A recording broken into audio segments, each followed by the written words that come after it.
Hello,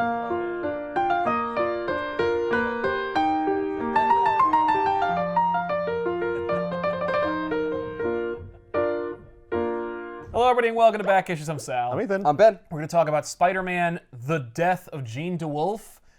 This is a long time coming. Everybody's been asking us for this. When I say everybody, I mean two people, because we have two copies, each from different people who've sent us this book. I don't even know who Jean DeWolfe is. No, of course not. Yeah. Because we didn't But cover, you're going like... to care about her death by the end of this. No.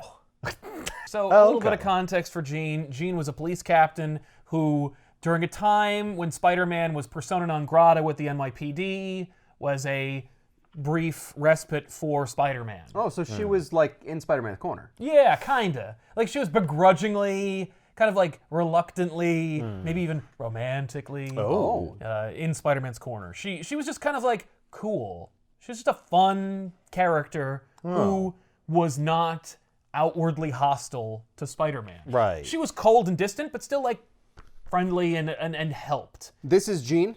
This is Jean. So we have another redhead who is interested in Spider-Man. This is originally a 3-part epic that took place within the pages of Spectacular Spider-Man. It was then, of course, followed up a couple of years later, again in Spectacular Spider-Man. This is written by Peter David with art by Rich Buckler. First part is. The second part is actually by Sal Buscema. We'll see if we get to part 2. We will. Oh, and production by Color Tech. We never mentioned the production people. No, we don't. When Peter David took over Spectacular Spider-Man, the idea was, he was like, I'm gonna do like a kind of more adult-oriented Spider-Man title. Nobody really even cares what's happening in Spectacular, so no one really noticed. So Peter David's approach to the story was essentially doing Hill Street Blues in Spider-Man. What the hell is Hill Street Blues? Well, children, back in the day, there was a thing called television, and on it they made shows for it that came on at a set designated time, and if you didn't catch it during that time, you missed the show. Forever. So, It's gone forever. Forever, until like 20 years later when they invented like media for those shows, you know, like Tell us tapes more. and DVDs. But Hill Street Blues was just one of those police procedurals, as they say, in the 80s. No. This was before Police Procedural. This was a cop show. No.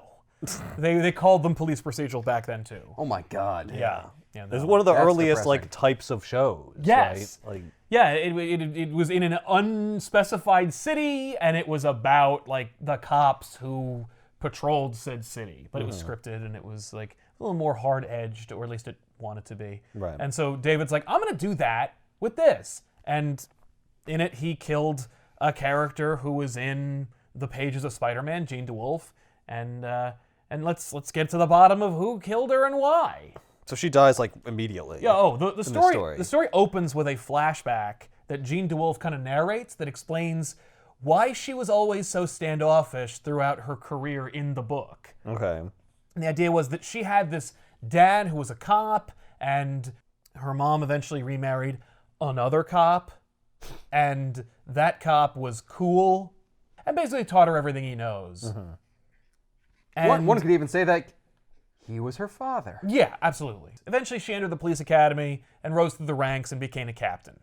And, you know, her... What a nice step-parent. Yeah. Like, that's a good. Well, it's funny because her stepfather never really gave her much acknowledgement outside of like a gentle nod or like a you know like a congratulations or like good work, but like not much. Right. Never really celebrated, never really gave her much, and she knew that the reason why is because she needed to be driven, because he wanted her to be the first female police commissioner of New York City.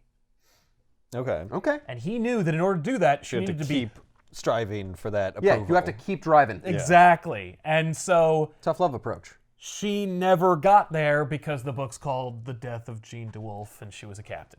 But Oh, maybe she was going to make commissioner. no. Oh. Instead, we get her narration about her past, and then saying, one day I'm going to get there, and I'll get that smile out of him yet.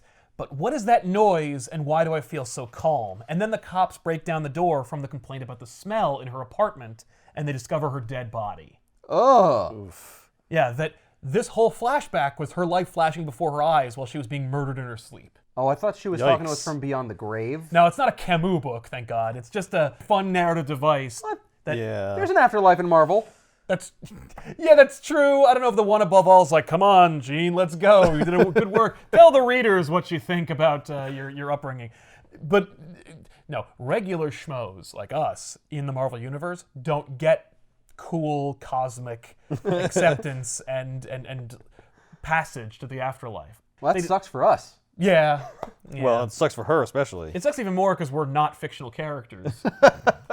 And there's only cold oblivion waiting for us. So Jean's dead, and the last page of her flashback being her dead body is so haunting. I remember being like, what? As a kid, just seeing flashbacks to it. I love how also, if you ever like read Spider-Man or you were a fan of Spider-Man and you heard about the death of Jean DeWolfe, you would go back and like read, like story wrap-ups or annuals that explained it, and they'd always have the page of the cops discovering her body. Where she's staring at you. Yeah, and it's always haunting and terrifying and terrible, but like, they never were like, that's inappropriate, let's not do that. Let's not put that in there. Like, I get why it's in this, but why is it also in everything else whenever they talk about it? It's just, I love that. It's probably just the most iconic image from the book. I mean, it is, because it's also the only time that she appears in the book. Right. But Rich Buckler does a nice job. He kind of channels some like Neil Adams in here. It's a little bit of like comic meets realism, but it's got a style to it that I kind of dig. So Peter is taking pictures of sexy ladies. He's the Spider-Man thing is working, but not nearly as well as it used to. Not like it was in the 60s, What do you mean, the Spider-Man thing? Taking pictures of himself and selling it to the guy who hates them the most. Right. Oh, that's what you meant. I thought I meant like, the Spider-Man thing isn't working as well with the ladies. Right. Hey, Yeah, I'm Spider-Man. Fuck me. I mean, maybe he should work on his game before he works on leveraging his identity for sex. You're talking about my spider sense can't get me laid. I mean, I should know the right thing to say. Nope. Yeah. Hi there. Like, no, it's guiding me through every consonant. So anyway, he takes a picture of this sexy chick, and he's like, well, if they don't want a picture of this sexy chick, at least I could have one for the spank file? Like, he's just like, it'll christen my darkroom. I'm like, I'll have a nice decoration. At worst, I'll have a nice decoration for my darkroom. Whoa, Don't creepy. do that, Pete.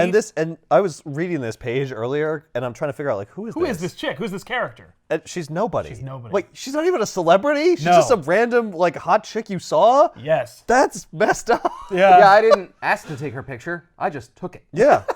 Peter bumps into Mr. Popchick. There's a subplot I'll try to just run through. Got it. Mr. Popchick is one of the boarders at Aunt May's house. Aunt May, of course, turned her house in Forest Hills into like a halfway house for old people. She must have seen Golden Girls and was like, me too! And she got a whole bunch of old people to live in her house. It's just dudes who want to bang her. Well, yeah, because one of them who lives there is Nathan Lebensky, who is at this point her boyfriend. But also Mr. Popchick is there. Mr. Popchick is a war veteran and Jewish. When I say war veteran, I mean like World War II, because the year of this book that came out. That makes sense. But Mr. Popchick is cashing his Social Security check, and he's giving himself some spending cash. Peter runs into him, and he's like, hey, Mr. Popchick, what's going on? Mr. Popchick gets assaulted by some thugs in an alley while Peter's like vacantly talking to him and not paying attention Right, to he's him. walking past. Yeah. Well, Okay. Popchick gets pulled into the alley. Yeah. And then like some right thugs- behind Peter. Just yoink! And then the thugs kick the shit out of him. Popchick will be haunted by this experience of being assaulted by young people.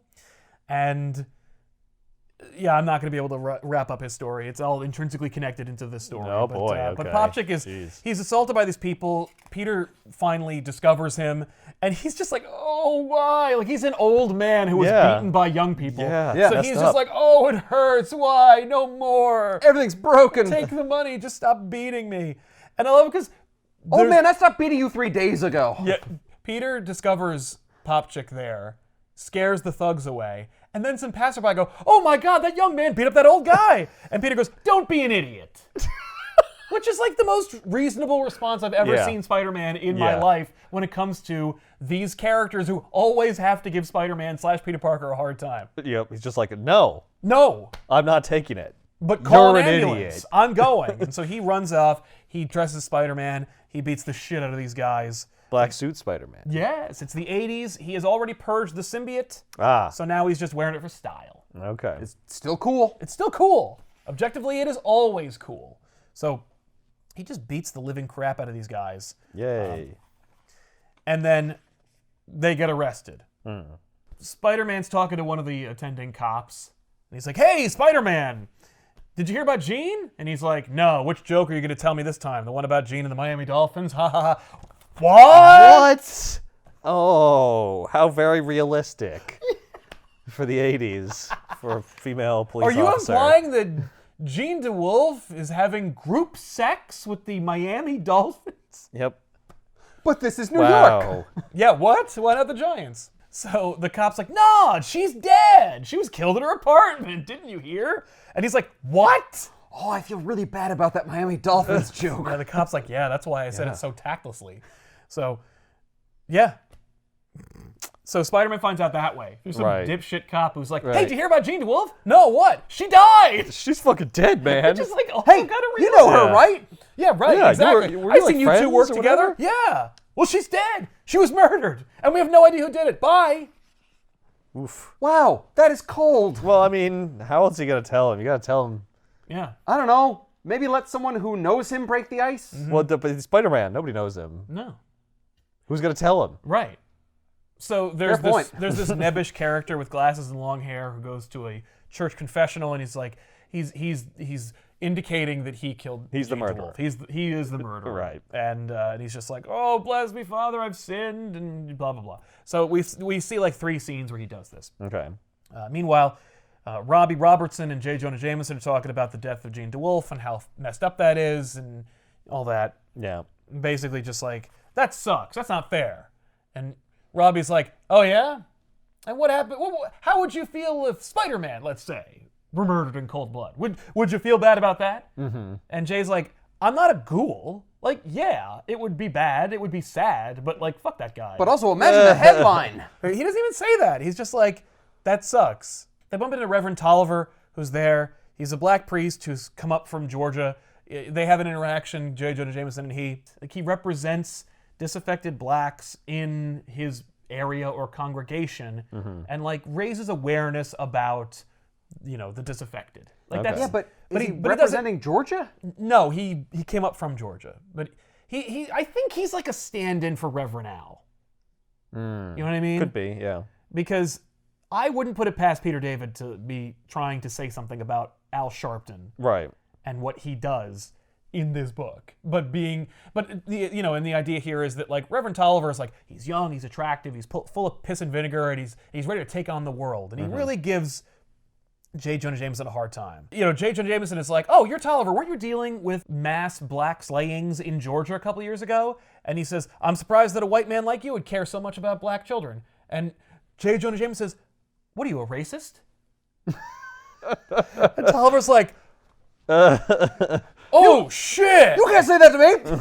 Anyway, so Spider-Man pops in on Jean's precinct, and there's a cop there, and the cop's like, oh, hey, Spider-Man, like, we don't like you, and we don't work with you, and only Jean was really friendly to you, but because she was, I'm gonna be cool with you and let you know that the guy who's in charge of Jean DeWolfe's murder is Detective Stan Carter. And he's not here right now, but if you want to help deal with Jean and catch the killer, you have to go deal with Stan Carter. So he's on patrol. Go get him. He drives this car. So Spider-Man goes and he finds the car. And we have a lot of shades of, if you're like a JMS Spider-Man fan, Lamont in this, where Spider-Man meets Stan Carter. And Stan Carter is a detective who drives a cool, flashy red car, and he is acerbic and standoffish, but doesn't tell Spider-Man to get lost.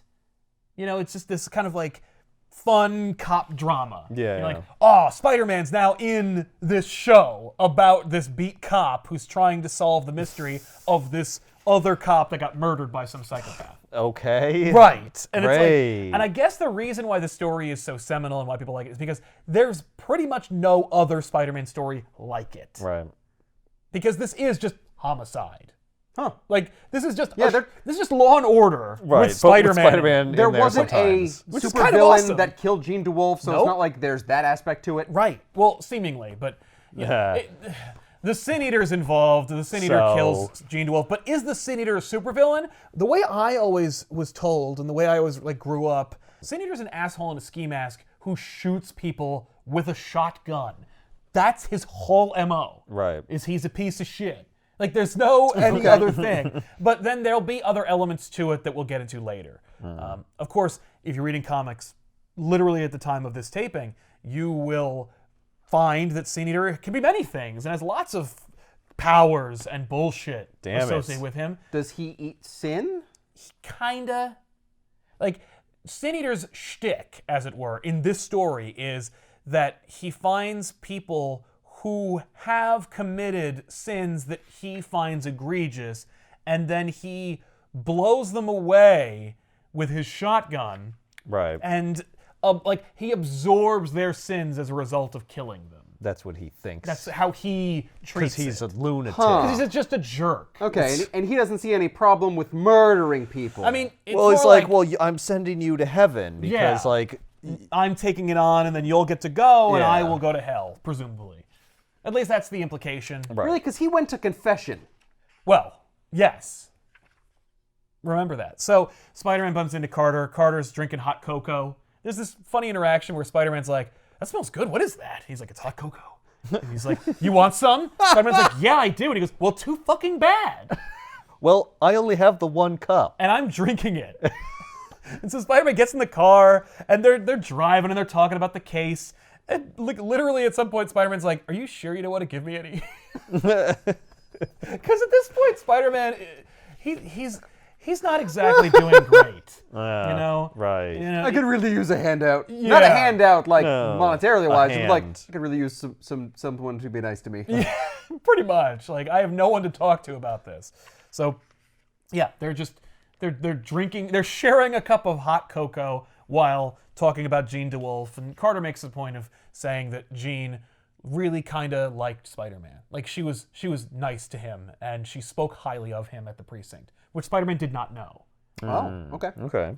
And Spider-Man's just like, man, that's That's nice and sad. yes. So then Daredevil shows up because Peter David is like, so okay, I want to do this story that's like an 80s crime drama, but I also want to illustrate how Spider-Man and Daredevil go after the same character. You know, To he compare goes and to contrast confessional. He's called Sin Eater.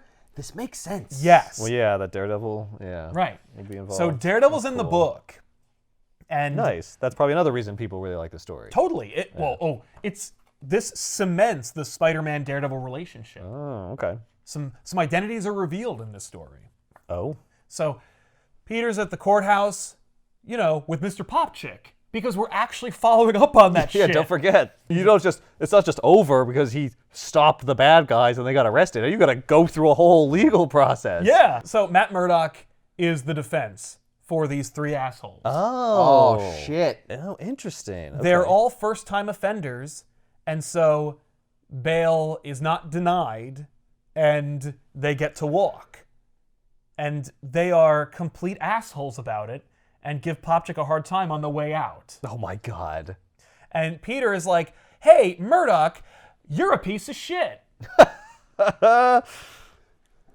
That's funny. And Murdoch's like, I hear that all the time. And Yeah, I'm a defense attorney. and I love it People because don't like me. it's great because he's just like, what's wrong with you? And Popchick's like, dude, he's blind. Leave him alone. And Peter goes, oh, sorry. Well, you're still a jerk. Leave. Yeah. Well, you can't see, but they look like hoodlums, so you shouldn't be defending them. Well, and I'm the guy who beat them up. Well, And they're yeah. the reason why they're here. Yeah. Like, I know that they're bad people. Why are you defending them? You Yeah. know they're guilty. Well, at least you should. Not that I know you have radar sense or anything. So the judge, coincidentally, is also like a friend of Murdoch. They knew each other in law school. Oh. Actually, Murdoch was like a law student and Horace was a judge. Okay. And he gave Matt like some inspiration to, to progress. I love that Peter can't put together that Matt is blind. No! Well, he hides it well. I know Right. he hides it well, but he wears Not with glasses his- and carries a cane. Yes. yeah, he just thinks he's a weirdo. Yeah. I'm sure that Man, he you just must doesn't love the notice- blues. Horace is like, hey man, like don't let people who don't understand the law give you a hard time about it. You're an expert. So the two of them go into his chambers and they talk. So Horace hits the bathroom. Murdoch's waiting in his office. The lights go out, and Murdoch hears the cocking of a shotgun, and the Sin Eater appears, and he tries to blow away Matt after a quick interaction where Matt reveals he's a lawyer, and Sin Eater has no love for lawyers and tries to shoot him. Matt tries to defend himself and realizes that Horus is re-entering the room. Sin Eater turns around to shoot him, and Murdoch's like, I can't stop him without revealing my identity. And then Sin Eater blows Horus away.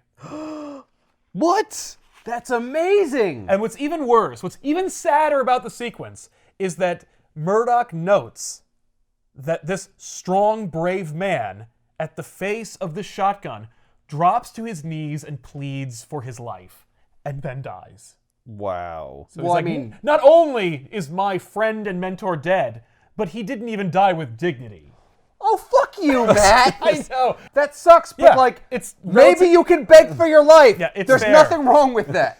The other thing that David and everyone else within the printing of this series, this 3-part epic, made sure to do was they ended every issue with the credits. Like, a panel was dedicated to the credits, which added to this feeling of, like, it's a show. Yeah, that's the end of the episode. Exactly, and like we're playing with the format a little bit to make you feel like you're not reading your typical Spider-Man story, and indeed you're not. That's fair. I love it also because each cover kind of telegraphs what is going to happen in the issue in a big way. Yeah. Oh my God, we should have known that Sin Eater was a bad guy. He's wearing purple and green. That's true. That's yeah. all of Spider-Man's villains. How is the Sin Eater so effective? Like, how is he able to, like, get around fucking Matt Murdock and And the police. and Spider-Man here? They will tell you. And that's the issue. I can't reveal my secret identity. He's not just a regular guy. It's not Right. enough that he's just an asshole. just an asshole who's lucky. Because he is. Don't get me wrong. Like, Right. He's at the right place at the right time. He picks his targets very carefully.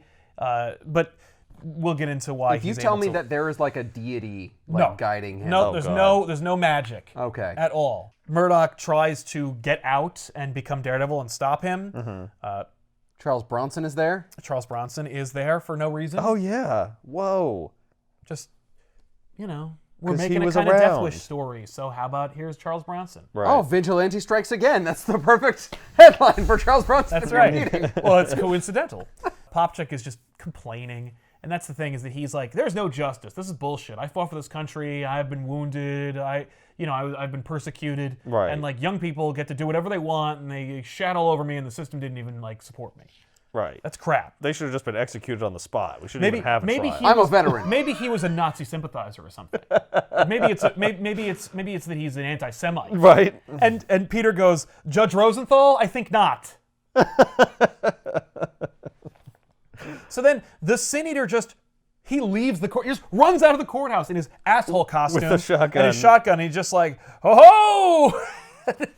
the crowd is just they just freak out. Right. Yeah. And Peter's like, ooh, ditches the old man, Right. becomes Spider-Man. Shoves Mr. Popchick and Mr. Popchick's Right, like, I can get out of this "Peter, you conversation. asshole." All Yeah, right. Thank God. This is more complicated than I needed to be. So he dresses Spider-Man. He faces off against Sin Eater. Sin Eater points the gun at Spider-Man. He jumps out of the way, and Sin Eater fires. And behind Spider-Man was a crowd of people. And this dude gets wasted. Yeah. Oh, Jeez. shit. And Peter's Why like, didn't Spider-Man use a web? he asks himself that very question. It was just Oh. instinctive. He's just like, oh shit, he's going to shoot me. So Right, he Spider did Sense Spider kicks in and he Sense. moves out of the way. Yeah. But this person's just blown away, and they're like, oh, you're as bad as him. And he's like, let this be a nightmare and have me wake up. Like, he's just like, oh, shit. It's a Right. very real moment. But Someone died on his watch, yeah. yeah. Well, he's dying. They'll say later he died. Right now, he's just like, oh, Spider-Man, why? It hurts. It hurts so bad. Why did the you pain? Why didn't you web him? Spider-Man, does it hurt to die? Offer comfort to me. Spider-Man, will you remember me forever? Never forget. Never forget your failure. I didn't sleep with you or get raised by you, so goodbye. So I definitely will forget you, that is. So Spider-Man faces Sin Eater. He webs the shotgun, and Sin Eater starts like wailing on him, and he's like, "What the fuck? This guy's kicking my ass." Is this possible? Yeah, I have And, a spider sense for that. What the hell? Yeah. But he lets Sin Eater get close, then he uppercuts him and takes him down, and he's just beating the crap out of him. And the passerby are like, yeah, kill him, Spider-Man! Yep. And so as he's distracted by them, Sin Eater hits him in the face with the butt of a shotgun and just starts wailing on him, and then he gets a nosebleed from like getting hit in the face. Wow. And ultimately, Wow, Spider-Man is not made of tougher stuff in this Where episode. are the police? he's in the middle of New York City in like a huge crowd. Now, Outside of a courthouse! well, there are the fight cops! has moved, I guess. I don't know. I mean, like, how It's fast happening do really cops fast. respond? It's only been like 15 seconds. The reality is it has only been like maybe 80 seconds. Like, Yeah, it's not okay. much. But It's taking us way longer to talk about it than it takes to occur. yeah, but Aunt May was there too, and Oh, geez. Spider-Man sees that she fell, and he thought maybe she might have been shot because of the crowd, and so he's distracted. Yeah, he Sin did Eater- fire he's blindly checking on into the her. crowd. And Sin Eater makes his escape, and he's like, I either have to go after him or tend to Aunt May. That's no choice. And he throws his spider tracer at Sin Eater. It lands on him, and Sin Eater's like, no, thank you. He sees it. Yep. Yeah. He feels it. Ah. And then Well, it is huge. And then Peter Yeah. goes and he joins Popchick and Aunt May. I like the idea of Aunt May playing possum. Mm-hmm. It's being like, look, whenever there's fire in New York City, I just drop like I've been shot. Yeah.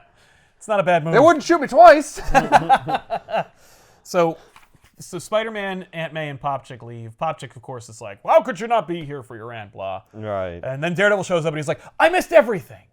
Spider-Man chats with Stan Carter. He goes back. He's like, hey. And Spider-Man like drops a couple of like cop terms, and Carter gives him a really hard time. He's like, oh, like you know our terminology now. Does that mean you're a cop now, man? Oh, you on the beat? Yeah, exactly. You want to interview some perps? That they're so they're talking, and then Carter mentions that. So Spider-Man mentions that he called himself the Sin Eater, and Carter's like, no, Sin Eater, do you even know what that means? Do you know what a Sin Eater is? And he's like, no, I don't. Carter explains that in mythology, there's like, in some cultures, the idea is that like, as a person is dying, they put like fruits on top of their body, and these like foods leach the sins out of their body, and then there's a designated person who eats the fruits and takes on the sins so that they can pass the afterlife without sin. And like the Sin Eater, it's the Sin Eater's job to take on the sins of those who are passed. Interesting. Then Spider-Man's like, that's gross and weird. And what's also bizarre is that you have an autographed photo of Nick Fury on your desk. What's that all about? I just think he's so dreamy. Basically, he's just like, I used to work for S.H.I.E.L.D. And Carter's partner was murdered 6 months ago.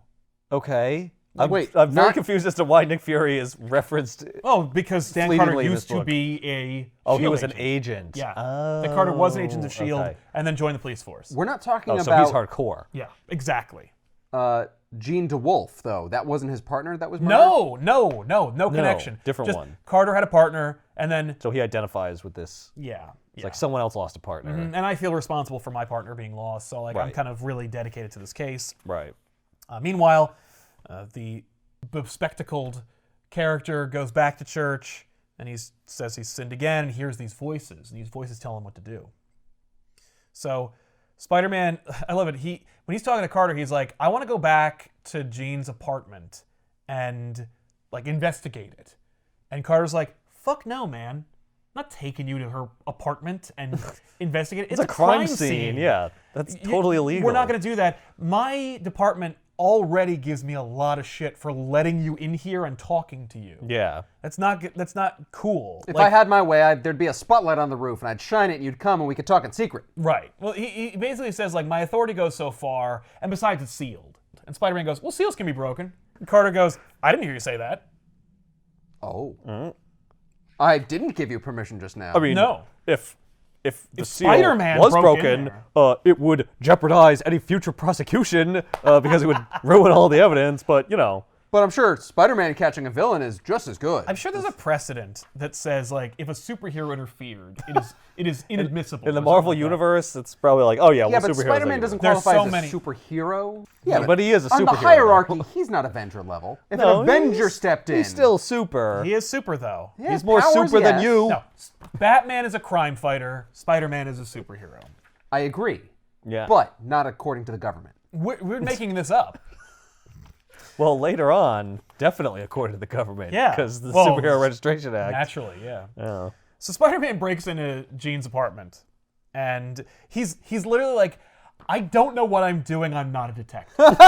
There you go. That's why he shouldn't have done it. His plan is, he's like, I'm going to wander through her apartment Yep. and hope my spider sense tells me anything. Because it's kind of like ESP. I don't even know what the hell it is. Right. I don't even really know how Why it works. does it work like that? I don't know. But it would...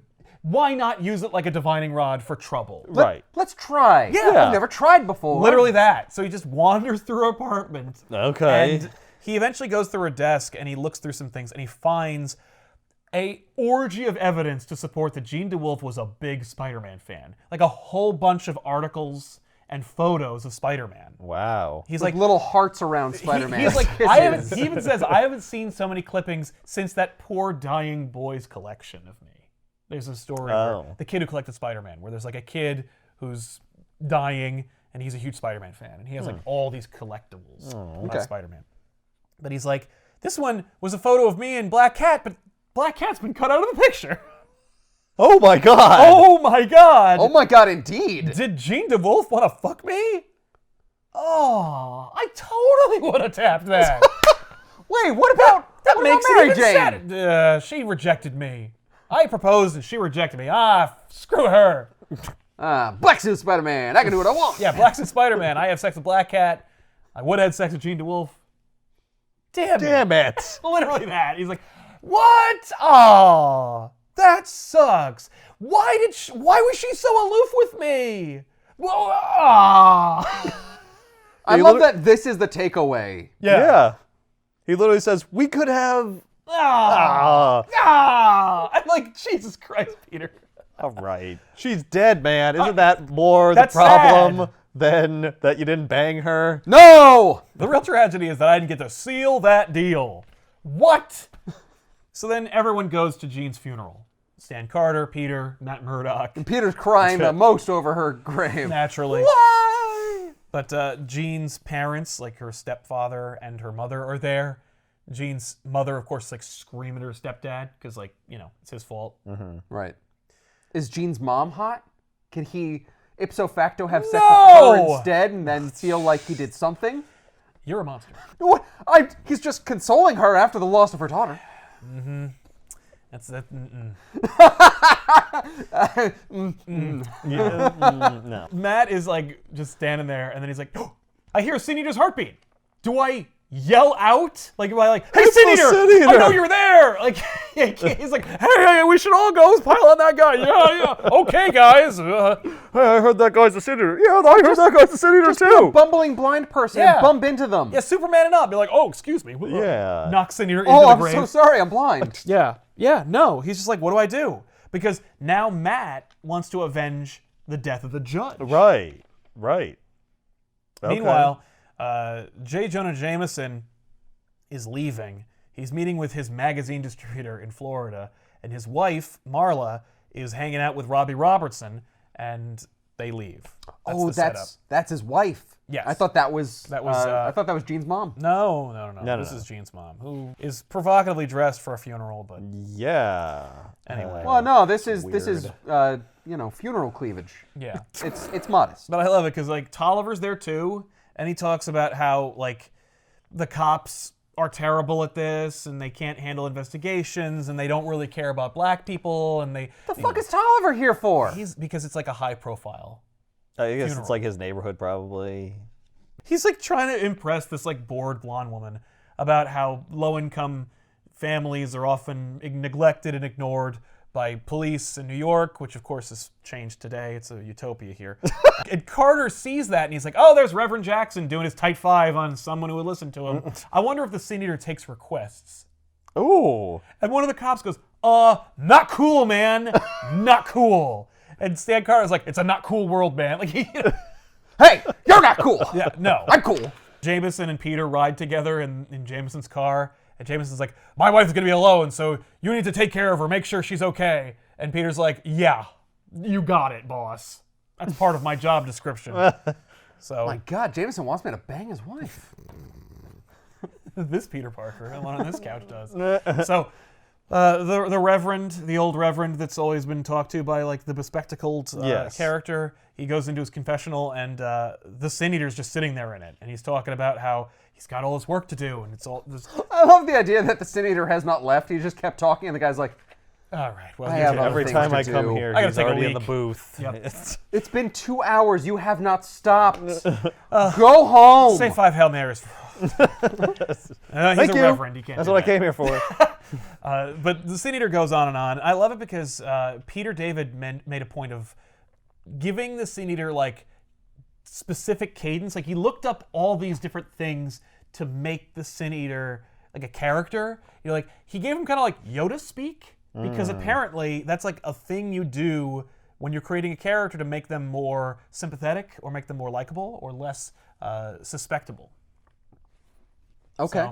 So Sin Eater talks kind of like in poetic phrases and in this like odd roundabout way of speaking. So basically the Reverend says the wrong thing. You know, he's like, well, if you have work to do, you need to do it. Right. You know, and the Sin Eater's like, you got it, ka-chuk, and then blows the Reverend away. What? Well, the last thing he says is like, of course, you can't hurt other people in your mission. Right. And that's, Well, that's okay. well. Well, goodbye, blam. I was with you right up until that moment. Yeah. Now, No. blam. No, you told me not to hurt people. Yeah. So You have to die. They blew away Reverend Finn. How does Sin Eater believe that is possibly any good? Yeah. Like how? Yeah. How What sin did Did the the Reverend commit here? weakness? Yeah. I think it's more like that the Reverend wanted police reform. And so, Oh. you know, the Sin Eater's like, no, like the police, leave them alone. Like they're supposed to be doing their job. Like I see. it's only specific police that are problems. You know, like Jean DeWolfe, for example. Marla Jameson's at home, and she calls up Betty Brant, who of course works for the Daily Bugle and was Peter Parker's first girlfriend and is a cemented character in the Spider-Man cast. And she's like, hey, Betty, it's Marla. I'm home alone. You know, this Sin Eater thing is scary. And I think, like, Peter David wants you to think of, like, the Son of Sam. You know, it's like there's these rash of murderers that don't really seem to correlate. And, like, he shot into, like, a crowd of people. Like, anyone could be it's shot. big Anyone could be news. next, and like Yeah. her husband is a prominent figure, and Yes. like she's home alone. Yeah, so she's like, hey, Betty, like, why don't you stay here at my way better apartment while Jameson's away, and we'll make it like a girls' weekend. Okay. And Betty's makes like, sense. you bet. So she does. And we see like 3 different people like all watching Tolliver comment on the murder of Reverend Finn. Tolliver's watching himself. He's like, nice job, Rev. Ha ha. There's the bespectacled person who's just like had his head in his hands. He's just world weary and horrified. And Matt Murdock was listening to the TV being like, Son of a bitch. He's drinking a Colt 45. Nice. That's. God damn it, Pete. I'm going to skip over the Santa Claus scene. There's a subplot where there's a Santa Claus who breaks into people's houses and convinces children to help him steal their electronics. It has no What? bearing on this story. What? That is disturbing. That's funny. It's especially Holy disturbing because crap. of this sequence because like Santa goes to a little girl's bedroom and he's like, you know, he's like, come on, like open the door. Ho, ho, ho, ho. And you're like, what? And it's like, no, he steals their TVs. Like, what? Oh. It's Why so did you creepy. let me think it was even worse? I don't know. So Spider-Man breaks into Wilson Fisk's office and he's like, hey. What? Yeah. What's his angle? Well, What's he was like, tell me all you know about the Sin Eater. You're the Kingpin of crime. Right. And Fisk's like, I'll tell you what I told Daredevil. I don't know him. I don't know anything about it. Everyone's like, Daredevil's here. Yeah. Damn it. Matt Murdock goes to a bar to shake down some thugs. He's like, Daredevil didn't work. Maybe Matt Murdock will work. Maybe I can try subtlety. So he goes into the bar and he's like, hey, does anybody know anything about the Sin Eater? And they're like, nah, man, but give me your money. And then he has to beat the shit out of them as Matt Murdock. Oh my god. And it's great because No, I have to let myself get beat up. I can't give away my identity. nope, he has no problem with that. He beats the shit out of them with Daredevil accuracy. And Right. Well, they don't know he's blind, No. right? So he's No, like, that's no, they won't think it's crazy. They'll just think I'm really fit. And he picks up one guy, and the bartender goes, not the window! And he's like, all right. So he throws him down. And then he leaves, and they're like, thank God. And then Spider-Man smashes through the window, and he's like, does anybody know anything about the Sin Eater? And they're like, oh my God. My window. So Spider-Man just beats the shit out of, like, New York's underbelly for a while. Yeah. And then ultimately he goes to Gerald Jablonski. So he goes to Gerald Jablonski's house. Gerald Jablonski is just like a 3-time loser. Who has like a little girl. And Spider-Man goes to the door, his daughter answers, and he's like, hey, I'm here to see your dad. And his dad's like, come on, Spider-Man, don't do this in front of my daughter. And he's like, too bad, Jerry. He picks him up and leaves. And she's like, no, my daddy. And you're like, Jesus, Spider-Man. Wow. Couldn't this just be a conversation? It is. Spider-Man takes him to a well-known like diner that's populated by criminals and lowlives. So that everyone sees Jablonski talking to Spider-Man. Yes. Wow. And Jablonski's like, what are you doing, dude? You're killing me. Yes. You're orphaning my child right now. He's like, listen, man, you can either tell me what's going on with the Sin Eater, or people will think you told everyone everything. And he's like, thanks, man. I don't know anything. And he's like, well... Does he just shout that the entire time? I don't know anything! I'm not talking to him! Spider-Man yells where he's like, well, buddy, old pal, thanks a lot for all the info. I'll see you later. Basically, Jablonski admits that he's like a middleman for a lot of like, drug pushers and whatnot. And so Spider-Man's like, well, he didn't know anything, bye. And so Jerry winds up turning state's evidence against a bunch of them. Oh, wow. Because he's like, well, I'm fucked. I'm already fucked. So I need the police to protect me now. Yes. Great. Yeah. Thanks, Spider-Man. So I was like, no problem. Sorry, not sorry. Me and my daughter can live in Nebraska. There's nothing about this that in any way strikes me as irresponsible. Yeah. Well, you know what? She wasn't going to turn out well growing up under a criminal anyway. No. She's better off in witness protection. Look, I'm a 3-time loser, but like, I still had my freedom. Yeah. Yeah. So she had a future. So Sin Eater shows up at the Daily Bugle and he's like, I'm going to kill J. Jonah Jameson because he doesn't like masked heroes, and I'm one of those. Which one of you is J. Jonah Jameson? And Robbie goes, that's me. I'm J. Jonah Jameson. And there's no way that anyone who lives in New York City doesn't know what J. Jonah Jameson looks like. But the Sin Eater's like kind of addled, so who knows? But in any case, Robbie's like, well, if you want to blow somebody away, I guess it's me. And he's like, well, before I blow you away, I'm going to list every single one of your sins. And Peter's like, thank God for that. And he pulls the typewriter apart and just throws a piece of it at the Sin Eater's face. And he knocks him the hell out. Whoa. And he takes off his mask and reveals it's the bespectacled douchebag from before. So he's arrested. But no one we've met. No. Well, we met him earlier in the story. Yeah, but not before this. No, not before this. So he's in police custody, and he basically says, the voices made me do it. Son of Sam. Yeah. Basically. Exactly. It's not a dog. Son of Sam was a dog, but like, it's just whatever. the voices. Yeah. But Daredevil's like, this guy has the ear of God. Like, he must be speaking to So him. let's go, Sin Eater, let's do this. I know, I'll defend him. Yeah, you'll be my sidekick. Ugh. No. Spider-Man's in the interrogation room because, like, it's personal, and the cops are like, okay.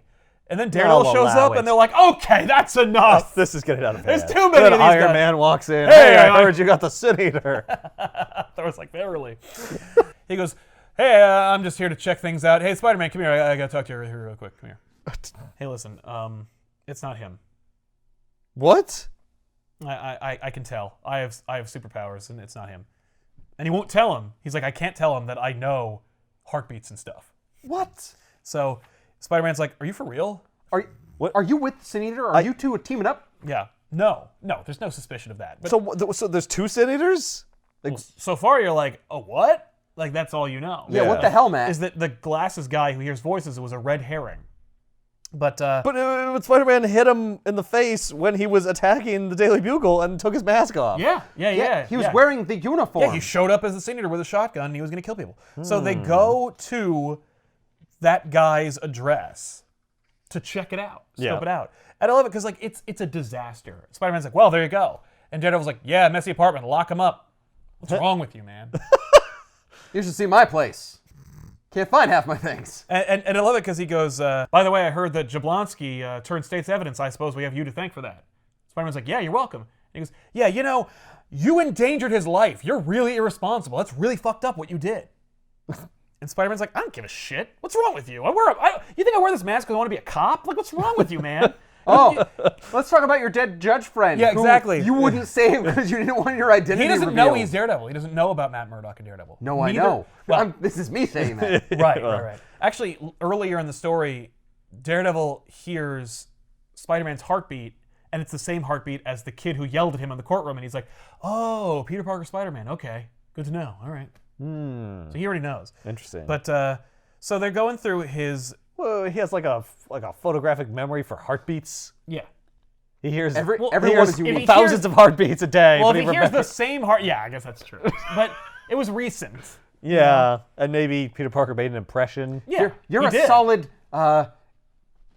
73 beats per minute, and you have like this weird superpower heart. Yeah, I it's thought a it was strong bizarre heart. to hear. He in the does. book. He does make a comment like it's a strong heartbeat or something. Okay, all right. I'll allow it. Sustained. Wow. I find you in contempt. So Daredevil discovers that there's like a door that leads into the adjacent apartment, Oh.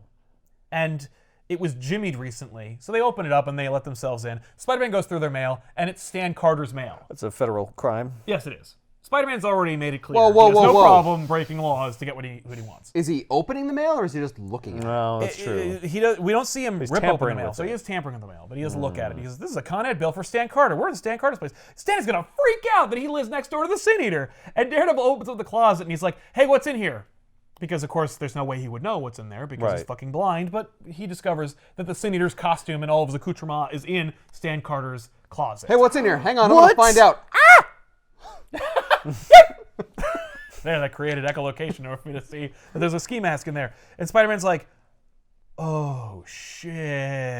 And then they find basically a whole row of purple shirts and ski masks and gun racks. And Oh no. there's also a tape recorder that Stan was using as the Sin Eater to kind of record his crimes and his confessions. And Spider-Man's like, "Oh shit! What? I got it. The guy next door is schizophrenic, and he was hearing Stan Carter confessing to all of his sins into the recorder at night.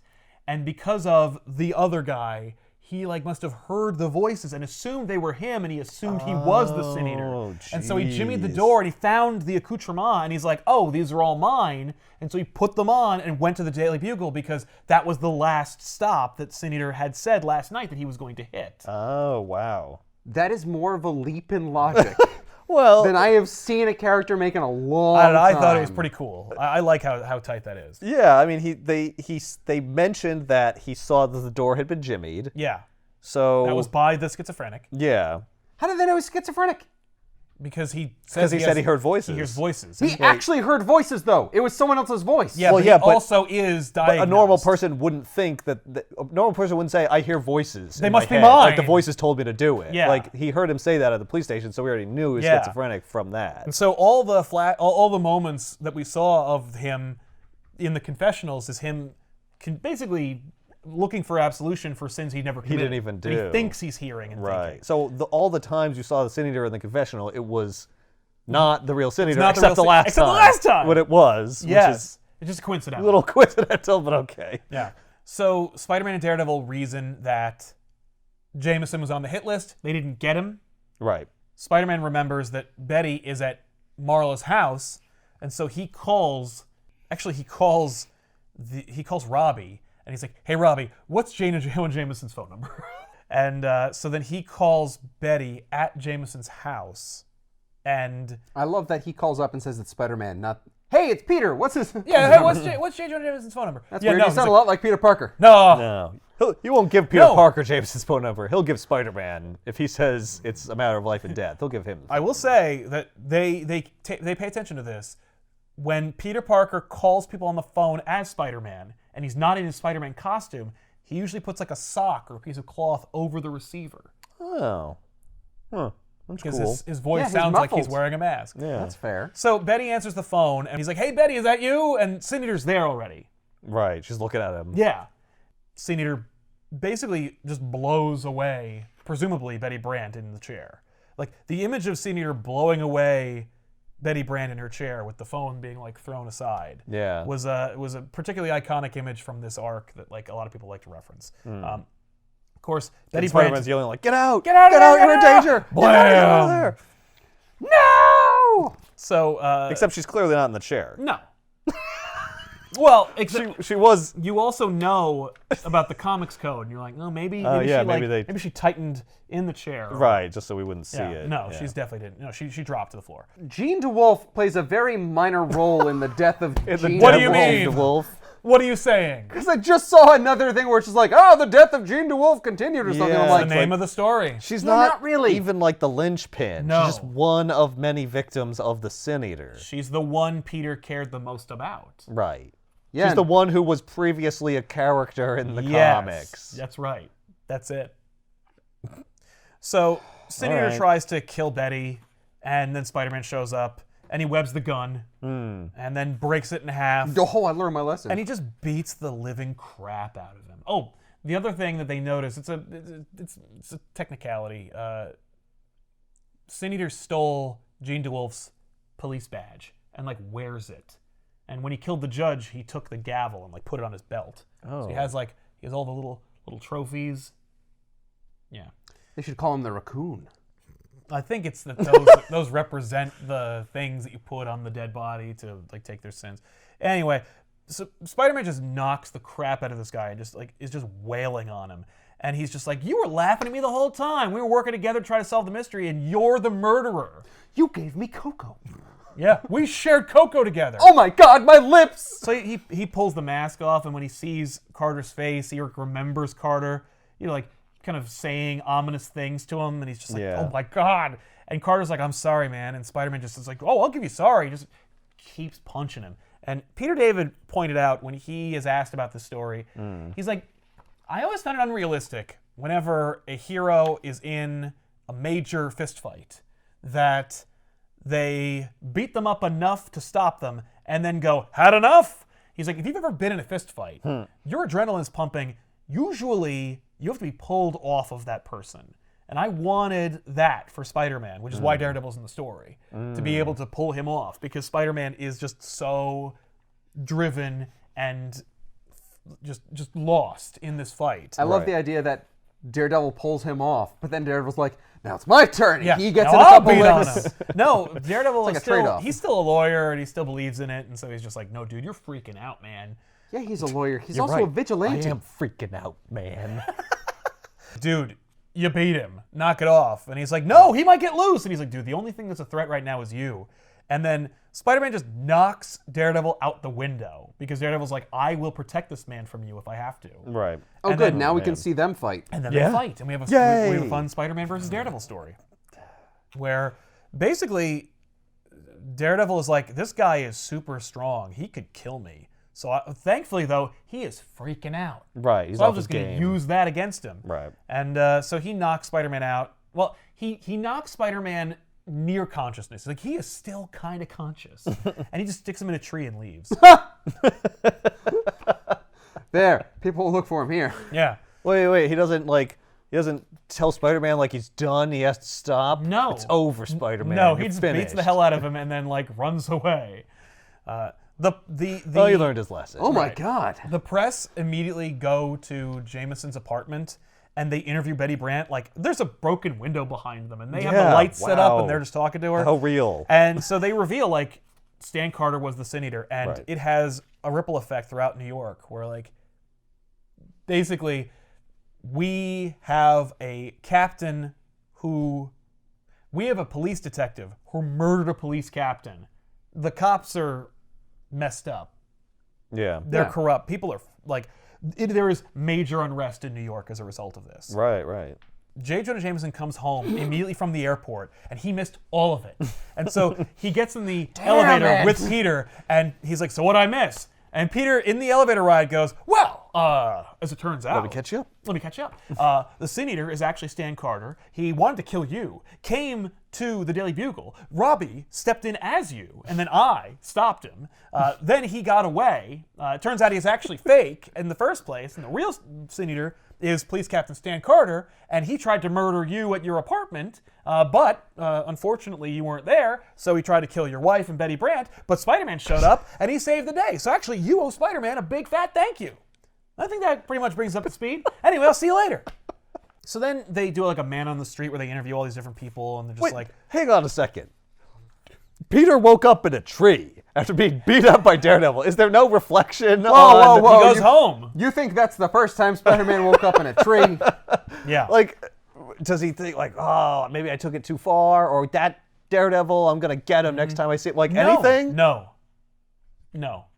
Seems like that's kind of important to his character. I don't know. More like maybe I deserved it, but we don't get that moment of reflection.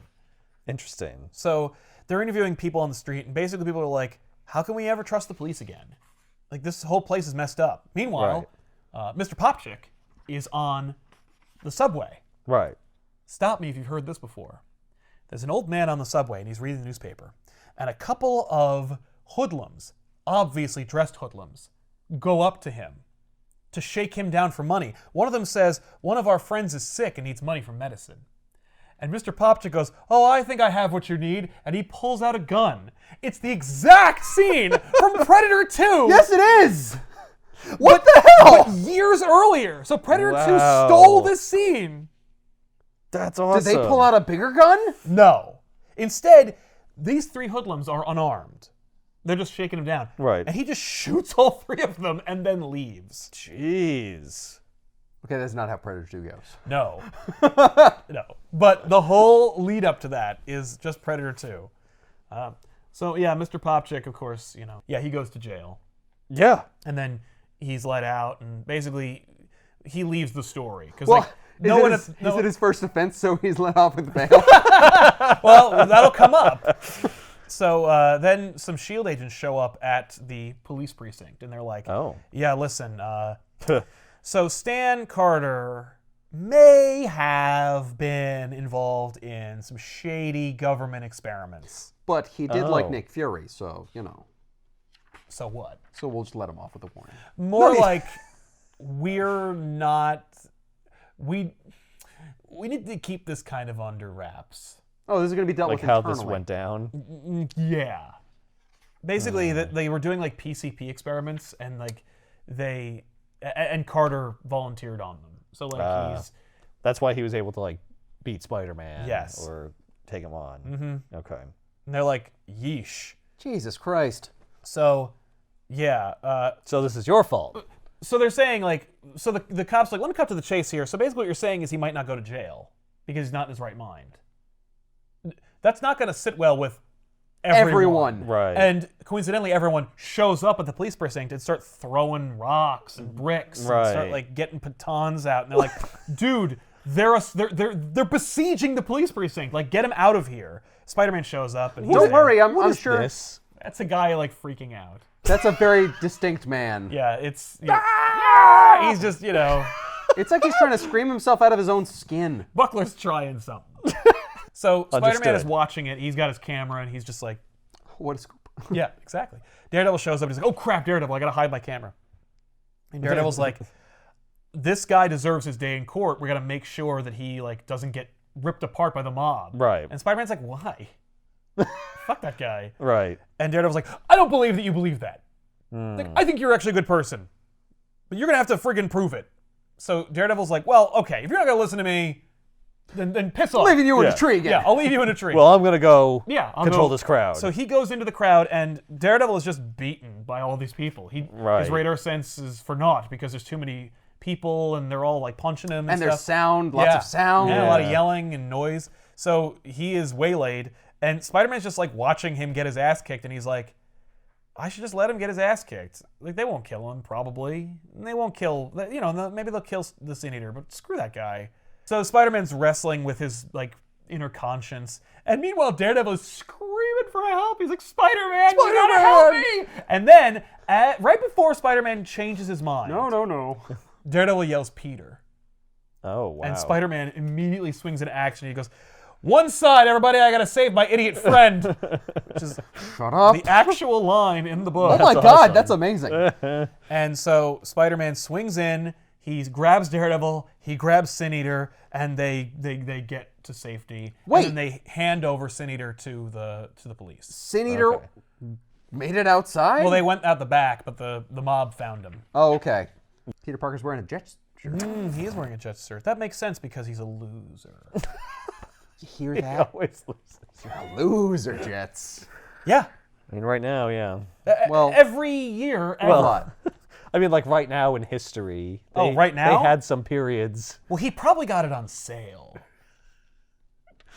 So Spider-Man and Daredevil are like watching Carter get carted away, and they basically go like, all right, well, that was messed up. And Spider-Man's like, so you know my name, huh? And Murdoch's like, yeah, I have this thing. I heard your heartbeat. I'm Matt Murdock. There. Oh. I know you. You know me. Wow. And Spider-Man's like, are you kidding me? a mutual that trust. doesn't make any sense. Murdoch's blind. Are you blind? And so then the two of them go to Peter's apartment and like hang out and have coffee. This is great. Basically, they talk about their similar ideologies. Mm-hmm. You know, he's like, We're really more alike than we are different. Why are we fighting? yeah, we both believe in justice. I'm sorry I freak out sometimes. And then the phone rings. I just get so angry. No, that does not happen, but that is exactly what happened. So they're yucking it up, and then Aunt May calls, and she's like, Peter, Mr. Popchick's been arrested. He needs a public defender. And then Matt Murdock answers and goes, excuse me. I think I couldn't help but overhear. But I'm Matt Murdock. Yes, that Matt Murdock. Excuse me. Mrs. Parker, may I call you May? And that's the end of the arc of the Sin Eater. And then there's like a sequel where basically Carter does go to jail and his Sin Eater persona is like a separate personality that's like, hey man, you gotta go out there, you gotta fucking kill people with your shotgun. So Come he on, is dude. also schizophrenic. Oh, definitely, yeah. Because of the And he PCP. lived next. Oh, right. He was an induced. Yes, it was an induced schizophrenic. psychosis. The You know other what it guy was? That's the schizophrenic side of the building. Yeah, That's that's call the crazy wing. person over there.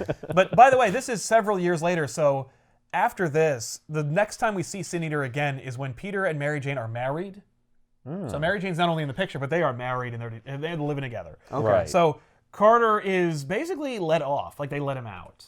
Because, you know, he's shown good behavior and the Sin Eater helped facilitate that. He also used to be a cop. And there's He like murdered like 3 people. but he was a government agent. He was not necessarily in charge of himself. Do they use the like temporary insanity defense? Oh, okay, I see. So like, there's- oh, we fixed him. It's okay. There's a whole subplot with Electro where Electro is like, I always get my ass kicked by Spider-Man for wearing a costume. Maybe if I rob banks using my electricity powers as Max Dillon, I won't get caught by Spider-Man. So he robs a bank with like a toy laser pistol, but channels his electricity powers through that and succeeds. And like gets a big ego as a result. He's like, wow, I'm really good at this. Meanwhile, Peter like freaks out because he hears that Carter's, you know, being let out. So he goes to Carter's like halfway house apartment and he just like yells at him for a while and then says like, you deserve it. Like you deserve everything. And Carter goes, I'm sorry, I couldn't hear you. And he's like, why? And he's like, because of the beating you gave me. Like I'm deaf in one ear and like I have a stutter and I have like a limp. Like you beat me so savagely in the first story that I am irreparably damaged. Well, you did murder people. Yeah.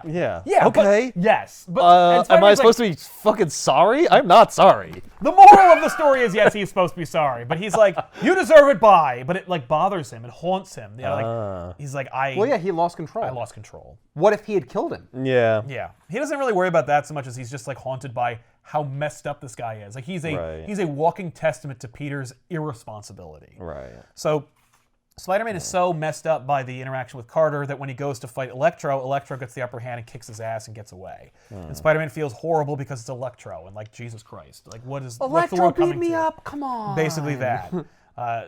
While he is beaten by Electro, Stan Carter shows up and he's like, hey, leave him alone. Everyone's like, you're Stan Carter, you're an asshole. And Spider-Man's Oh my like, God, Spider-Man must be a murderer too. and Carter takes out a shotgun and he's like, leave him alone or I'll take you out. And Come Spider-Man's on, you like, all remember me. yeah, and Spider-Man's like, dude, like you are not helping. And Carter reveals that the shotgun is a fake. It's like a toy. Oh. So he is arrested, and there's a whole subplot where Electro zapped Spider-Man so hard he's like sunburned, and he like looks silly, and he feels embarrassed. So Carter is let out because there's no law against having a fake shotgun. But they were like, but you did pretend like it was a real weapon. Like, And listen, threaten Right. people. There was with it. you were a menace. it's already a problem. Please Right. don't make us have to deal with this. So like, go home. Right. So he leaves, and we also find out that like, there's this opportunistic manager who wants to like handle Stan Carter's affairs and stuff because he knows that like there's a buck to be made off this guy. Well, he's famous. Yeah. Right. I'm thinking there. books and TV deals. Yeah. and Carter's like, leave me alone, man. So Carter tries to that's like, real messed up, man. yeah, Carter tries to reintegrate into society. You know, he goes to different police precincts. They're like, what are you fucking kidding me? No, you're never going to work on the force again, man. They're like, no. He goes to like 2 different precincts. They're like, Guess what? You shot a cop. You are a cop. Get out. He tries to be a security guard. No one wants to hire him. Right. He tries to go to McDonald's and he can't even get a job there. The manager shows up and he's like, listen, man, like you're going to have to eat someday. And Carter's like, okay, what do you want? And he's like, okay, you got to write a book. A confessional book. Right. And so tell-all. Call it The Death of Jean DeWolfe. That's exactly it.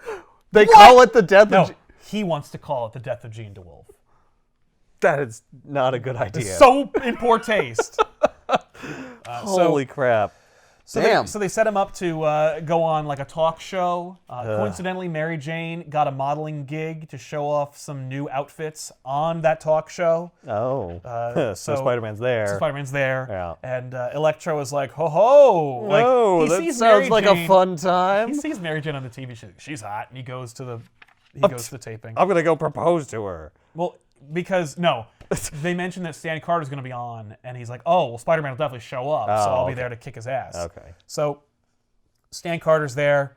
He's being interviewed. He talks about how he's writing a book that's going to be called The Death of Jean DeWolfe. Spider-Man shows up, and he's like, hey, everybody on TV, this guy's an asshole, and I am coming unhinged before all of America. So, That's awesome. Dylan shows up, and Jerry Springer's in the audience is like, man, this could make a really good idea for a show. Spidey. Because Get the chair! Oh, shit! So, he's just yelling at Carter on this TV set, and Mary Jane is like, oh my God. I mean, she knows it's him, right? She knows it's him. She knows that, like, he's hurting, but she's like, there are better ways. There's a time and a place, dude. So Carter reveals that apparently he and Jean DeWolfe actually were lovers, and that it was, like, that much more horrible. Because when Spider-Man beat up Carter in the beginning, Sin Eater reveals that he killed Jean DeWolfe because he felt like it. Oh. Like, there was no motive for killing Jean DeWolfe. And then it turns out that, like, the Sin Eater persona wanted to kill her and get her out of the way or some nonsense. Okay. Was she a threat to him in some way? It was more like, that's normal life, and you're the Sin Eater, and you got to do your job as the Sin Eater. Was he, like, Like, the attracted Sin to Eater her, and the Sin Eater persona was himself? like, gosh, it's dangerous. We don't want her around. She's Well, going like, to distract you. It's a retcon. You can't let her in. But it's also Peter David writing it, so, like, it's a retcon of his own retcon. So Right. Who knows? But it's a bad retcon. It's lousy. I don't like the fact that, like... What were we to believe the original motive was? The original motive was that maybe that Captain DeWolfe fraternized with Spider-Man. Maybe the fact that, like, he found her attractive and, like, that was his sin was lust or something like that. Like, he literally says, I did it because I felt like it. Right. And I think it's just to show you that the Sin Eater is just an asshole. Right. And he does things, he, like, says there's a reason as a mission, but really it's just because he's a dipshit. Right. He has these impulses, and he acts on them. Exactly. Yeah.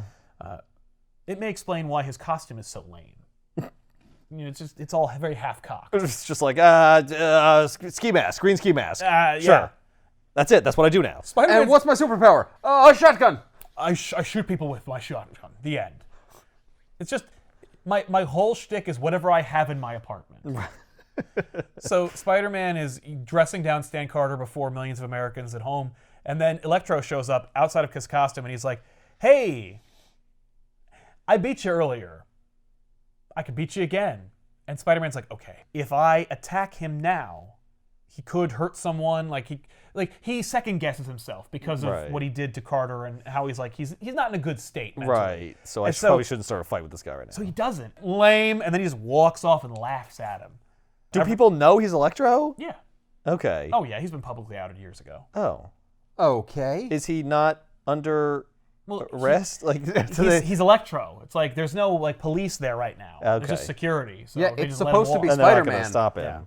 Yeah. So Peter's feeling bad. Mary Jane tries to make him feel good. She tries to give him some advice, and Peter is really dickish about it. She goes, you got to get over beating up Stan Carter. He did murder people. He's a piece of shit. But, like, maybe, like, you have to make peace with what you did in order to get over it and fight Electro. It's kind of like Rocky 3. And Peter's like, Rocky 3 sucks. And she goes, no, because like let me explain to you. Because like in Rocky 3, when Mr. T is beating on Rocky, Rocky takes the punches, and he gets himself so worked up that he can't outthink. He lets his brain take a backseat to his instincts, and maybe that's what you need to do. And Peter's like, well, the next time that I want horrible advice, I'll ask my wife. Thanks a lot. Like he doesn't say that. Right. That's how he treats it. Yeah. So then the whole neighborhood goes out, no power, because Electro's sowing his oats. Is this a reference to the Great New York blackout? Possibly. It's very temporary. So Carter is, of course, like taking notes like he was before, but this time it's for his book, and he's just giving his notes, and he's freaking out. And the Sin Eater is like a manifestation in his mind that's like, hey, look at all the people you killed. Aha, like, let's do this. Come on, do your job. Get your shotgun. Shoot people. Come on. Be Sin Eater. Come on. I didn't go away. I'm crazy. So Spider-Man leaves to go deal with Electro. Because of the blackout, like, kids are looting. Spider-Man webs up the kids, and he's like, hey. And the kid's like, hey, look, it's that loser Spider-Man who won't fight Electro. Spider-Man's like, this is what I need. God damn it. So, meanwhile, he goes to Stan Carter's apartment, who, of course, has resigned himself to becoming the Sin Eater. Right. And he's like, hey, man, listen. I savagely beat you. I'm sorry. Like, I had no right to do that. I should have stopped you, but I should have stopped. Right. And he goes, listen, man, like, some people say that, like, my injuries might actually be psychosomatic. You might not have actually done it.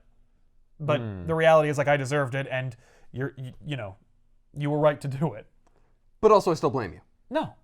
He doesn't blame him. He tries to give Peter absolution in the first place. It's Peter who takes all that guilt on himself. Yeah. So then he goes, I thought it was messed up.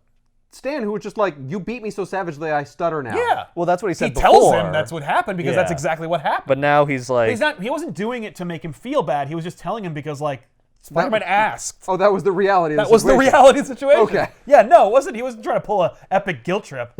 It's just that he inadvertently created one. Yeah. So, Sin Eater's like, okay, well, bye. I'm going to go commit some sins of my own. Ha ha ha. So I didn't learn anything. So Spider-Man is heading off to Electro, because Electro is like on top of Con Ed being like, I control New York! Like, the second he tastes any bit of power, he's like, ha, I'm in charge!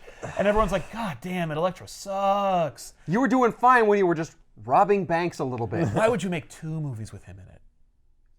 Spider-Man is swinging over there to stop Electro, and one of the kids that gave Spider-Man a hard time sees Spider-Man swinging over to Electro, and he goes, hey, Spider-Man, are you going to kick Electro's ass or what? And Spider-Man's like, you betcha, kiddo. Don't worry, kid. I'll beat him until he stutters and he can't walk hear out right. of one ear. So No, damn it, no. Okay, no, stop him. Keep it together. As long as Daredevil shows up, I won't do that. Daredevil? No? Daredevil, man. I need you to come sorry down. I for gotta you, man. fight. I gotta fight Electro, and I'm afraid I might know I'm gonna really freak hurt out. him this time. So Spider-Man just lets Electro like shoot at him, and he's just like, "Come on, Electro! Come on! Come on! Come on! Come on, I'm right here. I'm right here! Come on, do it!" So Second Predator reference. yeah. So meanwhile, the kid who cheered on Spider-Man wants to see the fight, so he leaves. Oh no! And as he goes down an alley, Sin Eater grabs him. And so Spider-Man fights Electro while the Sin Eater is dealt with the cops. Okay. That's the dual story. Basically, that Spider-Man Rocky 3 is Electro. Right. Oh, he takes all the hits. Yeah, he takes all the hits, and then he tells Electro, like, come on, give me one big swing and I promise I won't move. So Electro goes for the swing, he does move, and he just punches Electro, and he feels really good about having done it. And then he's like, okay. And then he just kicks the shit out of him. Meanwhile, Sin Eater is at a standoff with the cops, because cops already were there for Electro. Right. Sin Eater's here now, and he's got this little boy hostage. The Sin Eater's like, let's do this. So he raises his shotgun at the cops, and the cops blow him away. Yeah. Oh, suicide by cop. That's right. Yeah. Was it a toy shotgun this time? It was not. It should have been, but it wasn't. Right. We'll get into that in a minute, though, because Spider-Man webs up Electro, he brings him downstairs, and then he sees the Sin Eater was just blown away, Yeah, like literally it's like, downstairs. And the Sin I Eater, was gone for like a second. I had to fight Electro. and Sin Eater's like, no, what have you done? And he fades away as Stan starts to die. And Spider-Man's like, Stan, what'd you do? And he's like, I did it. I killed the Sin Eater. And then he dies. And Does some person from the crowd be like, there's Spider-Man! Spider-Man must have shot that man! that- Like a callback those player. days are over. But he says, like, I thought, like, he was so far gone, he must have thought that the Sin Eater and him were two different people. And the attending cop picks up the shotgun and says, well, if that's the case, Carter had the last laugh because he never loaded the Sin Eater's gun. Okay. So At least there's Nice. that. So he like deliberately killed Sin Eater yes, by setting him up in a situation where he's like, nope, he's gonna get killed. exactly. He won't be able to defend himself. Yep. That's kind of cool. Yeah. I don't know if I like the fact that both stories are collected in one volume because, like, they're so disparate. Right. They are one of them very is different. One of them is Yeah. the death of Jean DeWolfe, and the other is the death of the Sin Eater. Yes. But that being said, there's only 2 stories with Sin Eater in them, Right. except for Venom. This should have been called Well, Sin Eater. And the death of Jean DeWolfe, it's a memorable thing, but it's really only 3 issues. I mean, not it's even really a only catalyst. one issue. Yes. We can't make a trade No. out of that. No. So let's add in Yes, the resolution we'll couch to it the with Sin that. Eater. And it makes sense. It's just kind of like, oh, and then there's this other story with Electro in it. Right. Like, you didn't need the Electro story. No, but it happened to be happening at that time. Yes. I feel bad about that whole like PCP experiment thing because there was absolutely nothing That necessitated him to be super. that necessitated it. Like he could have just been crazy, Yeah. or you could have just had like his guilt like finally snap or do something. Yeah, but they were I'm- giving this weird excuse Yeah. guessing- when there was no hint of it before in I'm the guessing story. that was just like a thing at the time. Like Yeah. news about CIA experiments on people was like a thing, Yep. and so they worked it into this book. Yeah. Because And it's so specific and weird. yes, it's very convenient. very weird, Because we yeah. introduce Stan in that story. Like, his first appearance is the first issue of the death of Jean DeWolfe. And, like, while he's clandestinely talking to Spider-Man, we notice that there's, like, a signed photo of Nick Fury on his desk. Right. Like, do all S.H.I.E.L.D. agents, when they leave the Force, get a freaking autographed photo, like an 8x10? It's so Yeah, stupid. it's like working for the Secret Service and getting like a picture of the I president. guess so, yeah. But, Well, like, yeah. you don't keep it on your desk like it's a picture of your wife. Maybe. No, I just really look up to Nick Fury. Why? Because he's just so great. Because he got through all of it with only one eye. Yeah. I'm very impressed by Tragic that. figure. He really stuck it to evildoers. Right, yeah. There was a man who knew how to Get things done. get things done. That really grazed my temples. Yeah. And he doesn't necessarily confine himself to like law and and you know doing it the by regulation, the book. yeah. he gets it done. Yeah. Ultimately, I think the Sin Eater story arc is fun. It's a great snapshot of what Spider-Man was like in 2 totally different eras. Yeah, and what the era was like. The thing Yeah. I get out And, of like, this is pop culture and Spider-Man stuff. and Daredevil. Yeah. That's the takeaway. That's way more I remember interesting than when I was a kid, the death of Jean DeWolfe was remembered for being a Spider-Man Daredevil story. Yeah. Not about it being a seminal chapter in Spider-Man's history because of Jean DeWolfe's passing. Because I'll be honest with you, I've read hundreds of issues of Spider-Man. And I've only read like 2 with Jean in them. And she doesn't really play a big role. And I think the idea here, because I remember Peter David talking about how when he took on the Spectacular Spider-Man title, he had stories that featured Jean. You know, so Yeah. she was going to continue to be a player. It's just that, like, they never really went anywhere with her. And so why not just kill her off, I guess? Okay. Plus, this is where Peter and Matt both know each other's secret identities. Yeah. Yeah. This and is it's the a lot of reveal. fun. I really like it. yeah. Now, of course, they've screwed that up a couple of times. Literally, both Spider-Man and Daredevil have made deals with villains to make the world forget who each other is. Right. And That is really funny. And at one point or another, like, one doesn't know who the other is and wants to tell the other, and like neither will let them. Like, it's a mess. Like, their relationship went from like colleagues to friends to what the hell. Like, during the 90s, like right around / pre-Clone Saga, Daredevil fakes his own death as Matt Murdock and gets a really terrible costume. We actually covered a lot of that in the Fall from Grace story. Yeah.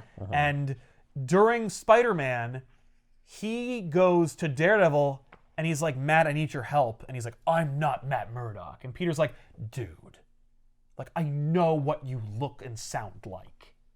Like, please stop gaslighting me right now. Remember how you know my heartbeat? Yeah. I know your face. You might say it's like a radar sense for the eyes, Matt. if that helps you. Right. Ow. Ow. Oh, by the way, thanks for responding to Matt. Oh, shit. And he's such a dipshit in that story. And Yeah. but it's like, he's so self-important, and it's like, oh my God, just be friends for 2 minutes. And for some reason, like after Dark No Knight... drama. It's like after Dark Knight Returns, everyone's like, all bets are off! No superheroes are friends! Everyone's mad at each other! They can't be happy. No one's Yep. happy! It's way more interesting if they're fighting. Yeah. It's only interesting because they were friends first, though. Yeah, so if they're never friends, Then it's never never interesting interesting. when they're fighting. Yeah. Then it's inevitable that they're fighting. It's just duh. But in Zdarsky's Daredevil book, neither Peter nor Matt knows who each other is because of their fucking bullshit. But they're still friends. Like, they remember their history, but not their civilian history. Yeah. And so, as a result, we get, like, actual payoff in their lives and in the Daredevil book. Okay. Because we've covered at least the first volume of Zdarsky's Daredevil, Yeah. and in that they're kind of combative, but Matt has like this inordinate respect for Peter, despite not knowing who he is, and that will carry over later throughout the book. What happens with Mr. Popchick? Oh, Yeah. they kick him out of Forest Hills, and he goes away. Does he get away with Injuring those people? He has a reduced sentence, and when he is let out, the borders are like, go away. Right. That was pretty not cool. Yeah, he leaves in disgrace, and we never see him again. I'm never gonna sleep with MA now. Yeah. She was also dating what's his Lebensky face? at the time. No, I know. No, Popchick. But he was holding out. He was Now- always now trying. it's off the Yeah. table. Yeah. What are you doing hanging out with May so much anyway, Popchick? I Hey. noticed you play that veteran card a lot. Maybe May's a swinger. I mean, there were a lot of old people in that house. There were a lot of people coming I through. mean, we read Trouble, so That's true. Yeah. Where's the Yeah. sequel to that? Here. Yeah, that's canon. that happened. Aunt May had sex with all the Borders and Forest Hills. Good for her. Yeah. Actually, the only one who probably didn't have sex was Nathan Lebensky. Is that okay? Can I say that? I feel like I can't say that. We'll see you guys next week with an all new episode of Back Issues. Thanks a lot for watching. I'm Sal. I'm Ethan. I'm Ben. Oh, by the way, if you want a copy of this, I'll put it in the description below this video, so you can click that, get a copy. They're cheap. I have two of them. So, anyway, Yeah. so long.